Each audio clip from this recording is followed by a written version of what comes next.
خیلی خوش آمدین مرسی. خانم دلارام دلنواز، نویسنده خوب. خوشحالم از اینکه در خدمت شما هستم. منم همینطور. در سالهای گذشته ما این گفتگوها رو با نویسنده ها و اساتید به صورت آنلاین برگزار بله. می‌کردیم، ولی امسال تصمیم گرفتیم که هم به صورت حضوری باشه، بله. همین که نویسنده هایی که شاید هم نسل‌تر با شرکت کننده های ما باشن شرکت کنن، برای اینکه از تجربه هاشون بیشتر بشه استفاده کرد و شکل داستان نویسیشون ملموس‌تره برای نویسنده های جوان تا نویسنده های گذشته. برای همین دوست داشتم در خدمت شما باشیم، به خاطر اینکه کتاب خیلی موفقی داشتیم این اواخر که حالا درباره‌اش صحبت می‌کنیم. گفتگومون هم خیلی صمیمانه است، نه سوال خاصی آماده کردیم نه چیزی، فقط در حین گفتگو از همون صحبت‌ها پیش میریم جلو. ولی پیش از اون خواهش میکنم که شما خودتون رو معرفی کنید، که سابقه از داستان نویسیتون بگین که شرکت کننده آشنا بشن با شما. خواهش میکنم. من تحصیلات دانشگاهیم شیمی هست، ولی خب به هنر خیلی علاقه‌مند هستم. اول از نقاشی شروع کردم، بعد هم علاقه‌مند به مقوله داستان نوشتن شدم. البته شخصی یک شعرهایی می نوشتم، اما بعد به سمت داستان نویسی کشیده شدم. با آقای مرتضی برزگر شروع کردم توی بهاران. از چه موقع و چجوری متوجه شدید که نیاز به نوشتن داریم؟ در واقع نوشتن رو به عنوان ابزاری برای یا به آرامش رسیدن یا بیان افکار، عقاید، بله. حرف‌ها انتخاب راستش یک جریان معکوسی بود. من وقتی البته شعر حالت شعر نو که میگن خودم رو ملزم میکردم اگر حالا تیکه متنی چیزی میخوام بنویسم حتما یک آوازی داشته باشه. این ضعف رو در خودم احساس میکردم، چرا من نمیتونم یک نثر ساده بدون آواز بنویسم. بعد به پیشنهاد دوستی گفت خب باید بری تمرین کنی و داستان نویسی و یعنی در واقع من رفتم که ببینم بدون آواز نوشتن چطوریه. البته نه اینکه لزوما اون شعرهایی که می نوشتم مطمئنا لحاظ فنی اوکی باشه، نه، ولی دوست داشتم این نثر ساده نوشتن و بدون آواز، بدون حالا قافیه، بدون اینکه حتما یک به قول معروف پیچشی در کلماتش باشه رو بنویسم، که با داستان نوشتن آشنا شدم و خیلی جذب شدم. یعنی جوری که دیگه اصلا شعر نوشتن رو گذاشتم کنار. یعنی الان داستان دیگه پررنگ‌تر بله، از خیلی شعر و نقاشی حتی. بله، واقعا هم نقاشی، چون من مینیاتور کار میکنم و حالا نقاشی آبرنگ و توی مایا یک تمرکز خیلی زیادی میخواد. اون تمرکزه رو دوست دارم رو همین داستان بذارم. یک جهان خیلی عمیقی داره. به نظر من از شعر خیلی عمیق‌تره داستان نوشتن. درست. از تاثیر نقاشی بگین توی داستان چقدر میتونه موثر باشه؟ یعنی که اگر نویسنده‌ای با نقاشی آشنایی داشته باشه بله. چقدر بهش کمک میکنه؟ طبیعتاً به تصویرسازی‌ها باید کمک بله. بیشتری کنه دیگه. تصویرسازی‌ها، به رنگ، به جزئیات. میگم مخصوصا مینیاتور من قلمگیریشو کار کردم. اگر یک ثانیه شما ذهنتون پرت بشه، اون خطی که به فرض مثلا باید ضخامت خاصی داشته باشه رو از اون قاعده خارج بشه، اون مشکل داره. حالا شاید بیننده شخص سوم ببینه متوجه نشه، اما من خودم متوجه میشم. روی همین اساس من فکر میکنم این خیلی میتونه برای یعنی کسی که نقاشی میکنه بخواد داستان نویسی انجام بده خیلی تاثیر داره. مثل همون داستان لانگ شات و میدیوم شات که شما زوم میشین روی به فرض مثلا برگ‌های درخت یا نه داری از دور نگاه میکنی. جالبه. نه. من چون خودم تجربه نقاشی ندارم میپرسم که وقتی داستان می‌نویسید آیا تصاویر توی ذهنتون مثل نقاشی شکل میگیرن؟ از اون مرحله نه، واقعیتش از اون مرحله گذشته. یعنی بیشتر اگر تصویری باشه همین تصویری که ما تو تلویزیون می‌بینیم، تو قاب تلویزیون، از اون قاب نقاشی برای من دیگه آره دیگه، چون که براتر. داستان خیلی ملموس‌تره، بله. واقعی‌تره، بله. جالب. توی داستان‌های شما به نظر خودتون پررنگ‌ترین بخشی که به چشم میاد چیه؟ شخصیت پردازی، تصویرسازی، دیالوگ؟ تصویرسازی. تصویرسازی. بله. توی همه داستان‌ها مشترکه یا نه بستگی به داستان داره؟ نه، فکر میکنم تو همش مشترکه. یعنی خودم توی داستان نوشتن شاید میگم باز این همون سرچشمه از نقاش بودن باشه، رو تصویر شاید اون دیالوگی که باید بگم و فکر میکنم رو تصویر مثلا جا بدم. آره فکر میکنم، نمیدونم، بازم به نظر من خواننده باید نظر بده. تشخیص بده. آره ولی گاهی وقتا نویسنده خودش میدونه بله. که چی رو بهتر میتونه تو داستان در بیاره. به نظر شما خود نویسنده چقدر میتونه به شخصیت‌هایی که میسازه نزدیک باشه؟ خیلی، چون مطمئناً از تجربه زیستش در میاد این شخصیت‌ها.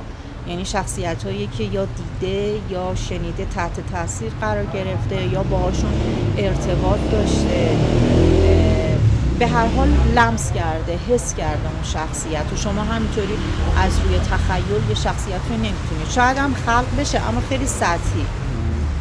پس یعنی میگین اگه نویسنده با شخصیت اصلی داستانش، حالا کلا شخصیت‌های داستانش در تضاد باشه ممکنه که داستان به اون اصلا باید درک کنه اون شخصیت رو که در بیاد.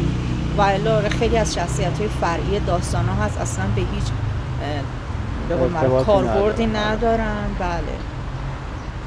بعد اینکه حالا میگین شخصیت رو باید درک کنه، در واقع شخصیت‌ها رو شما از تجربه زیستی پیدا می‌کنید وارد داستان می‌کنید یا نه شده که شخصیتی رو هم کاملا از تخیل خودتون بسازید؟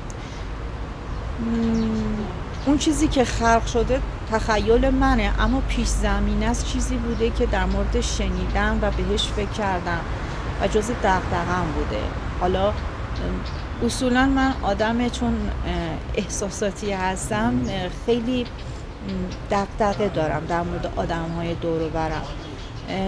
این داستان من که توی صادق هدایت رتبه اول شد، داستان تجاوز محارم در مورد پدرها، خیلی من همیشه بهش فکر می‌کردم که یه تضاد خیلی بدی با اون وجهه پدر بودنه و دوست داشتم یک جورهایی از این پدری که ناخواسته دچار این خطا شده دفاع بکنم که لزوما مهر شهوت بهشون نه. خیلی سرچ کردم با دخترایی که این اتفاق براشون افتاده بود، برای همین بهش فکر کرده بودم. ولی حالا اون چیزی که من نوشتم خب زایده باز اون تخیلات خودمه که بر مبنای اون اطلاعات شکل گرفته.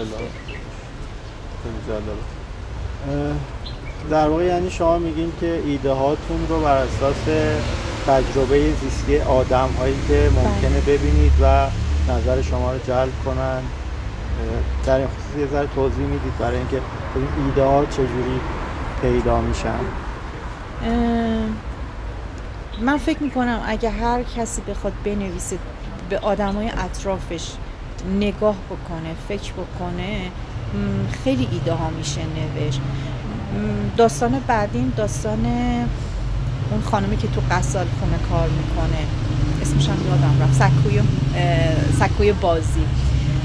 یکی از شغلایی که خیلی من فکر میکنم باید یک شخصیت خاصی داشته باشی بتونی روزمرگیات رو انجام بدی در کنار این شغل، غسال بودنه. در واقع اینم یه جور چالش بود برای خودم که بتونم این شخصیت رو باهاش همزاد پنداری کنم و در عین حال همونجوری که آخر قصه نشون دادم این دیگه اونجا مثل محل بازی پینگ پونگ برای اینها. یه جورایی انگار میخواستم به خودم ثابت بکنم که این شغل هم توش زندگی جریان داره و بعد از یک مدتی عادی میشه. و همینطور اگه نگاه بکنی خیلی از داستان من بر اساس باورهای آدم هاست، تفکرشون، نوع نگاهشون، نوع نگاه جامعه. من کلن میگم به آدم ها خیلی فکر میکنم، به اینکه چجوری برخورد میکنن، چی فکر میکنن، جامعه راجع به اونا چی فکر میکنه.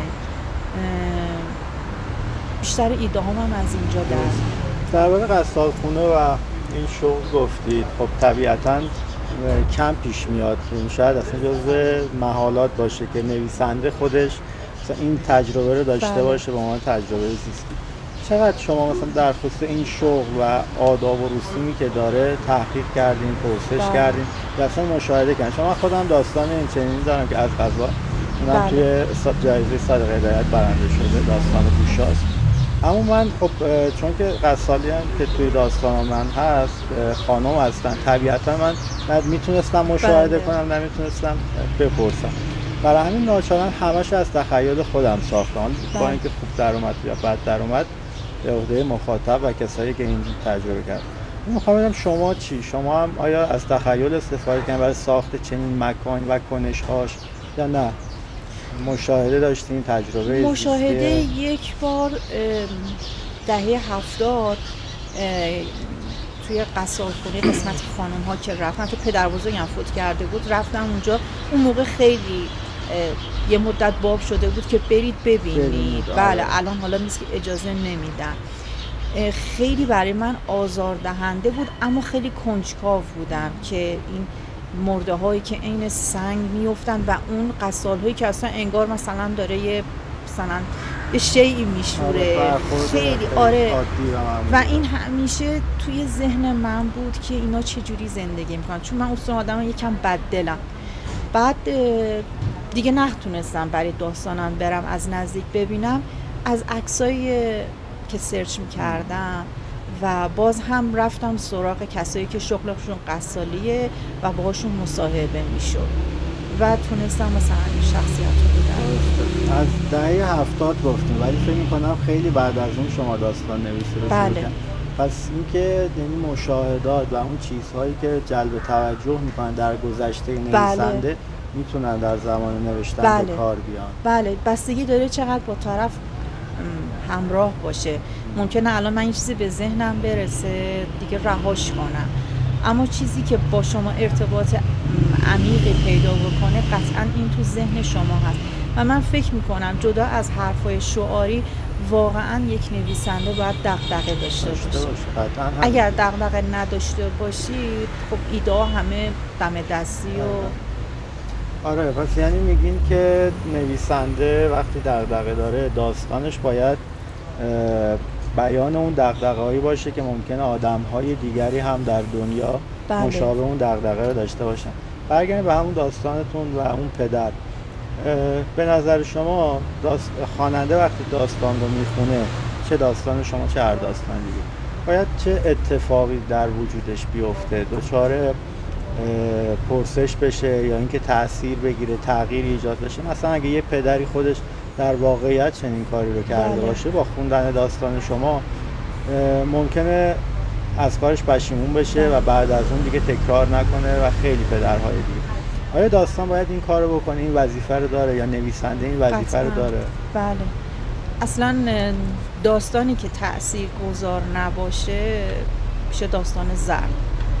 یعنی اگر که حتی شده یک لحظه طرف خودش رو جای اون دختر یا جای اون پدر بذاره و اتفاقا حالا شاید خیلی این چیزی که تو ذهن من باشه خیلی دور باشه، شاید همچین پدری داستان منو نخونه، ولی همیشه پیش خودم فکر میکردم که اگر پدری این کارو کرده و ناراحت از این خطایی که انجام داده داستان منو بخونه، احساس شاید بکنه که یک نفر منو درک کرده، یک نفر از اون چیزی که من رنج میکشیدم نوشته و برعکس از دختر و من اون درد حقوق پامال شده یه همچین شخصیتی که همچین اتفاقی براش افتاده رو مثلا تونسته باشم نوشته باشم. نمیدونم اینا همه آرزوه، ولی اینکه آیا واقعا اتفاق بیفته؟ بله اتفاق بیفته. امیدوارم یه روزی یه جایی یکی به من اینو بگه که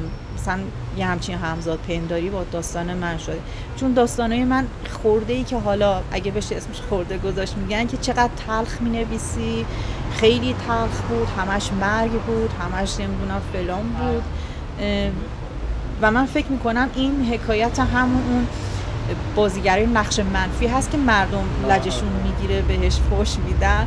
شاید این داستانه من اگر تاثیرگذار باشه به خاطر همین تلخیش باشه. آره دیگه، اصلا به نظر من هنر و ادبیات به طور ذاتی این تلخیه رو دارن دیگه، چون آدم دچار یک غم و اندوهی نسبت به موضوعی میشه که دنبال راهی میگرده که اون رو خالی کنه، یا نوشتنه یا نقاشیه یا موسیقی یا هر چیزی.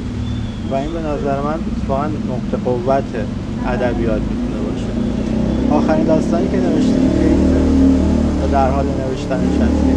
من الان رمان می‌نویسم، 2 ساله مشغول نوشتن رمان هستم، ولی داستان کوتاه نه دیگه واقعیت، چون برای مجموعه داستانان من 16 تا داستان داشتم، تا 4 تاش حالا به دلایل که بود حذف شد، بعد دیگه از اون به بعد شروع کردم برای رمان نوشتن. مثلا در حال نوشتن رمان؟ بله.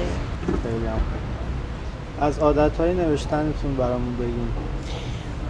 حتما که باید با لپتاپ بنویسم. من به دلیل اینکه هیجانی میشم موقع نوشتن و بعد خط اینقدر می‌نویسم خودم نمیتونم بخونم، برای همین حتما باید با لپتاپ بنویسم و با لپتاپ فکر میکنم این اصلاح کردنه خیلی فرصت خوبیه. یعنی شما برمیگردید عقب مینویسید، 1000 بارم این کارو بکنین هیچ ظاهر ناخوشایندی اونجا نیست. ذهنم بله ذهنم پاکتره. بعد شده من 3 ساعت پای لپتاپ بودم و من از اونام که یک حجمی از کلمات رو می نویسم ولی ممکنه 100 بار اونو بازنویسی بکنم.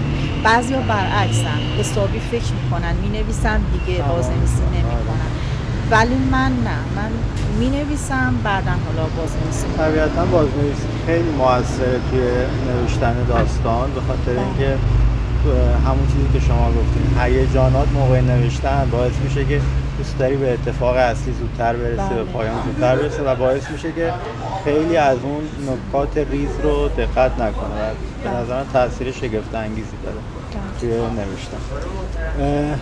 اگر که الان بخواید برای ما یک داستان بخونید، نه خود داستان کامل، یه پاراگراف ازش رو، کدوم داستانتون انتخاب میکنید؟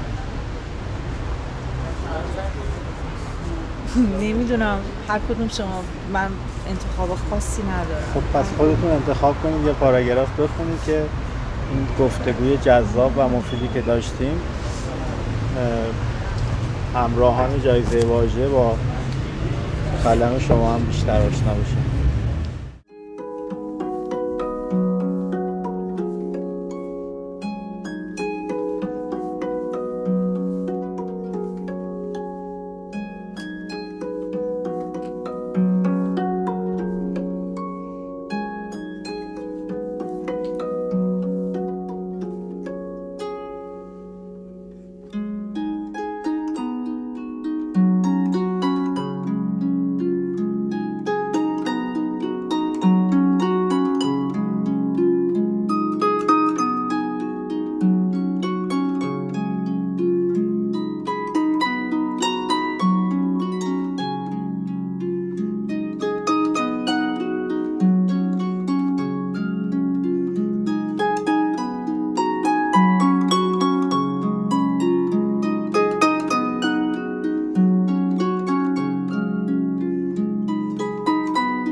گوشه آبی را سایبان صورتم می کنم و پشت سر مادر از سربالایی تند خیابان بالا می روم.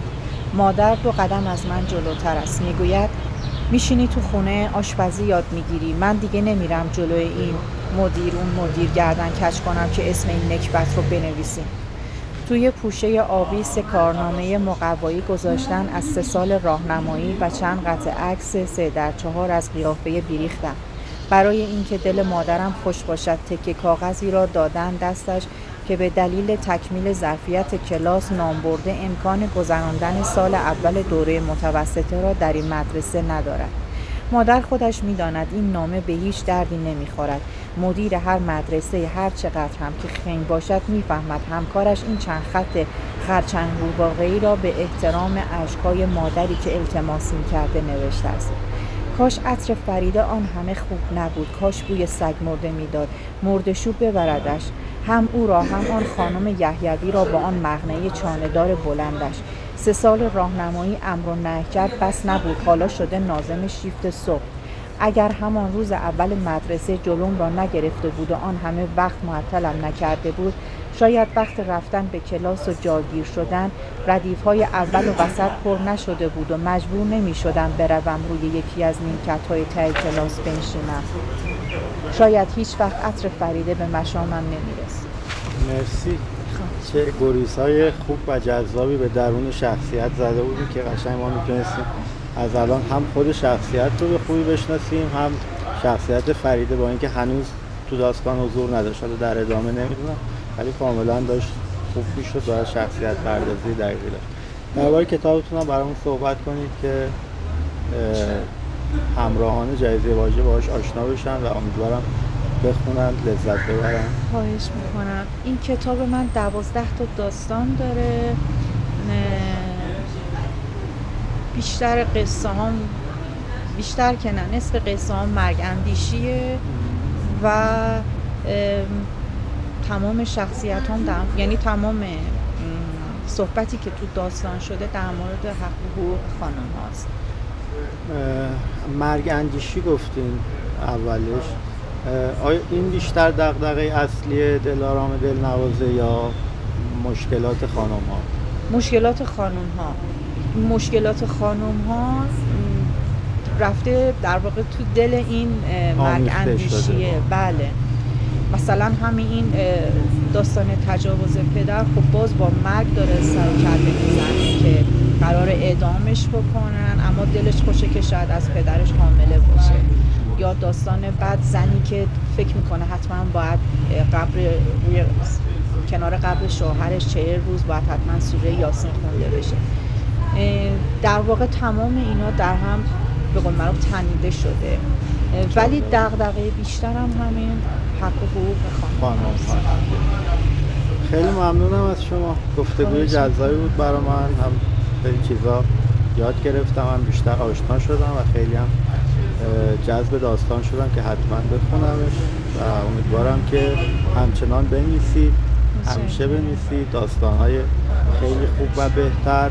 من که میگم داستان‌های خیلی خوب و بهتر، این سالم بپرسم ازتون که به نظر شما نویسنده باید از هر داستان قبلی خودش بهتر شده باشه یا نه یه وقتایی یه جایی میرسه یه داستانی می‌نویسه که بهترین داستانش میشه و بعد از اون فکر می‌کنه دیگه نمیتونه مثل اون داستانی بنویسه؟ هر دو حالت ممکنه، هر دو حالت به نظر من این اتفاق میفته، ولی من چیزی که متوجه شدم کسایی که کتابو میخونن اینقدر سلیقه هاشون مختلفه.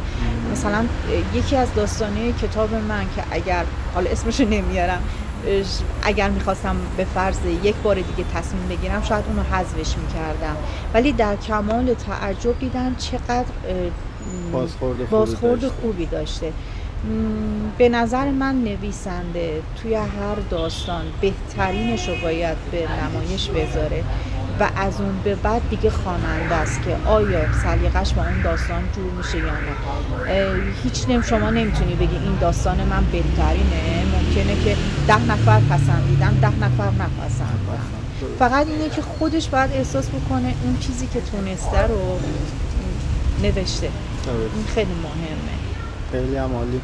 ممنونم از اینکه دعوت من رو پذیرفتین که هم از تجربیاتتون بگین، هم اینکه بشه برای نویسنده های جوانتری که قصد نوشتن دارن یا قصد شرکت در جوایز ادبی رو دارن با تجربه بیشتر و بهتری شرکت کنن. خیلی خوشحال شدم از آشناییتون و امیدوارم که موفق باشین، دست شما هم درد نکنه. خواهش می‌کنم.